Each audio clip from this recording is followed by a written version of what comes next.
La porte s'ouvre et derrière, une femme assez âgée te regarde surprise. Bonjour, que puis-je faire pour vous ? Bonjour madame, je suis madame Frey, je suis médecin. J'ai eu vent par monsieur Bonjean que monsieur Pierre Desbeaux, est-ce bien là qu'il habite d'ailleurs ? Oui, je suis sa mère. D'accord, oh bah enchanté. Je viens prendre des nouvelles et voir comment il va. Eh bien, écoutez, il se remet difficilement. Vous savez, c'est pas un travail facile qu'il a. Oui, c'est sûr. Je suis accompagnée de deux collègues. C'est vrai qu'on aurait aimé lui poser directement les questions, savoir comment il se remettait, voir de nous-mêmes son état et il est possible de discuter avec lui. Oh, je sais pas s'il sera en état de répondre à vos questions, là. Le médecin est déjà venu ce matin et il était un peu fatigué. Après, vous savez, il est toujours intéressant d'avoir d'autres avis. Et je me tourne vers mes collègues un peu avec le regard et des... Oui, bonjour madame, excusez-nous, je me permets d'insister un petit peu. C'est monsieur Bonjean qui voulait vraiment s'assurer de son état au plus vite. Ah, c'est lui-même qui vous l'a demandé ? Oui, tout à fait. Vous savez, il travaille beaucoup et il est fatigué. Oui, c'est terrible. C'est bien pour ça qu'on s'inquiète de sa santé et que ma collègue ici présente se vient à s'inquiéter de son état. Bon, d'accord, mais pas longtemps, hein. Il est à l'étage. Il n'y a qu'une seule porte. Vous pouvez pas vous tromper. Je monte la première. Tu montes le vieil escalier de la maison, qui grince sous tes pas, et tu arrives devant une unique porte. Tu ouvres doucement, et tu n'as même pas vu l'intérieur que l'odeur te prend les narines. Ça sent très fort l'alcool, mais aussi en tant que médecin, tu reconnais très facilement l'odeur de l'urine mélangée au sang. Tu finis d'ouvrir la porte, et tu vois un homme, torse nu, assez corpulent, le nez rouge allongé sur un lit. Mais il y a quelques détails pour toi qui te semblent étranges. Il est couvert de bleu et transpire énormément. Aussi, en entrant dans la pièce, tu repères plusieurs bouteilles en verre un peu éparpillées partout. Bonjour. Et je m'approche du lit, faisant abstraction de cette odeur. Bonjour, je suis Elisabeth Frey. Je venais voir comment, enfin, moi et mes collègues ici présents, on venait voir comment vous alliez. Et j'ouvre la fenêtre, je prends une bouffée d'air frais et puis je me dirige directement vers lui. Tu ouvres la fenêtre à côté de son lit, et tout de suite, tu sens tes poumons revivre. Mais il y a quelque chose qui t'attire le regard. Outre les 2 bouteilles de vin, sur sa table de chevet, juste à côté de toi, il y a devant l'une d'elles un bout de papier froissé et taché de sang. Tu aurais l'impression que quelque chose est dessiné dessus. Comment allez-vous ? Oh, bien écoutez, ça va, je me repose comme vous pouvez le voir. Je reprends petit à petit mes forces. Bon, bah c'est déjà une bonne nouvelle. Tu te focalises un peu sur Pierre, mais ton regard ne cesse de manière impulsive à faire des allers-retours vers ce papier. Et puis, tu as l'impression de rêver. Tu le vois comme se déplier petit à petit, découvrant un papier taché de sang, orné d'un symbole dessiné au fusain. 3 branches à la courbure irrégulière et équidistante entre elles se réunissent en un point, un cercle. Puis tu vois comme une lumière qui glisse sur les courbes du symbole et qui devient de plus en plus forte jusqu'à t'éblouir. Quand tu rouvres les yeux, devant toi il y a plusieurs débris au sol, des bâtiments en pierre à peine discernables, et tu es entouré d'un épais brouillard d'un teint jaunâtre. Il fait tellement chaud que tu as l'impression que ta peau est en train de brûler. Tu es attiré par un bruit au-dessus de toi, mais tu l'oublies très vite lorsque tu te rends compte que derrière la brume jaune que tu vois en haut dans le ciel, il y a 2 soleils, l'un plus petit que l'autre, et tu aurais même l'impression, en plissant bien les yeux, de voir une silhouette sombre entre ces 2 astres qui se rapprochent de toi, quand tout à coup, tu sens un poids sur ton épaule. Ça va ? Tu te retrouves de nouveau dans cette chambre nauséabonde avec tes collègues. Je sais pas, je crois. Tu vois vraiment que je suis totalement perdue en fait. J'essaye de me cligner des yeux. Vous allez bien, madame ?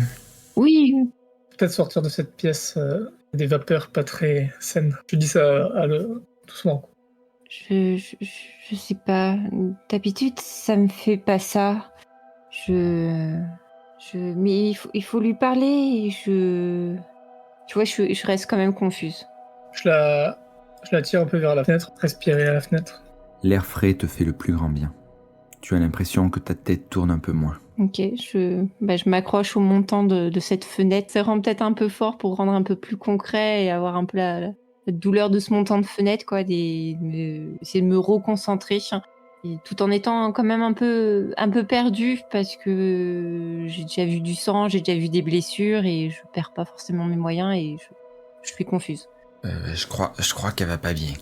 C'est pas la question.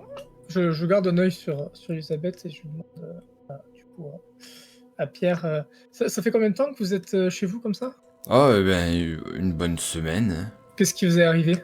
Eh bien, figurez-vous, je sais pas. Je suis juste tombé malade. C'est quoi tous ces bleus que vous avez? Ah c'est arrivé comme ça, aucune idée. Et la nuit où tout a été volé, vous n'avez rien vu? Non, j'ai rien vu du tout. Vous êtes sûr? Qu'est-ce que vous avez vu? Ouais, bon, d'accord, j'ai vu un truc. J'étais en train de faire ma petite ronde, bon, j'avoue, et j'avais une bouteille à la main. Mais celle-là, je l'avais finie. Et en rentrant dans mon petit cabanon, il y avait une autre bouteille. Et 2 bouteilles pour le prix d'une. Je l'ai bu. On va pas gâcher. Et il y avait aussi ce petit papier à coller, je l'ai pris. Après, je me rappelle plus de rien. Comme si j'avais dormi vraiment super longtemps. C'était pas vous qui l'aviez acheté cette bouteille, elle est apparue toute seule. Ah non, je me dis toujours, Pierre, une bouteille par soir, c'est pas 2. Après, celle-là, on me l'a donnée. Donc j'ai rien acheté du tout. Hop, cul sec. Mais qui vous l'a donné? Je sais pas, elle était là, je l'ai bu, pas de gaspillage. Ah, mais vous n'avez vu personne. Non, j'ai vu la bouteille. Et c'est suite à ce soir-là que vous êtes tombé malade.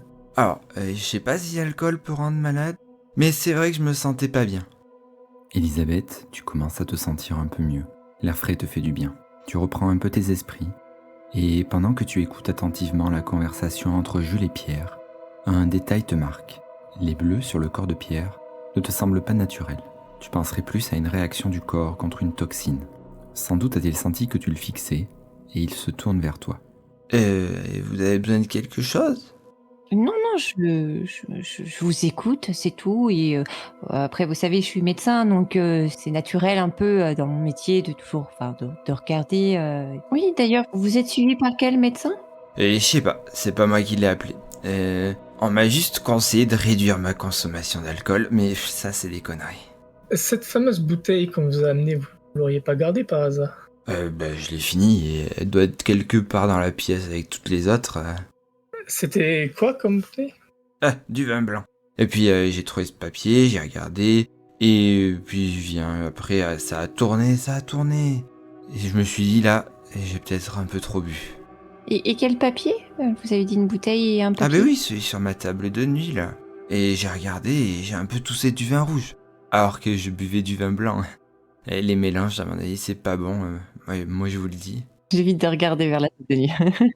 Le médecin vous a pas prescrit des médicaments ou quoi que ce soit? Il m'a dit bien, écoutez bien ce qu'il m'a dit. Il m'a dit, il faut arrêter de boire. Et je lui ai dit ça c'est pas possible. D'après lui, je bois trop. Mais il connaît rien, lui. Donc, pour lui, 2 bouteilles, c'est trop. Mais ça peut pas être trop et j'arrive à les boire.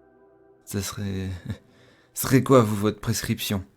Alors après, nous sommes pas en consultation, mais si vous venez un jour à mon cabinet, je me ferai un plaisir de vous ausculter un peu plus en détail et de vous faire une prescription s'il y a besoin d'en avoir une. Ah non.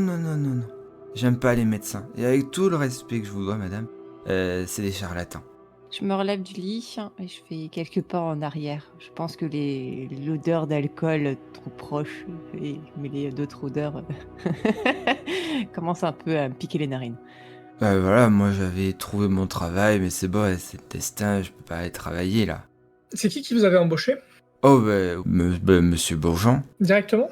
Ah oui, j'avais postulé et était très content. Parfait qu'il a dit. Parfait. Il y avait eu une annonce pour être gardien?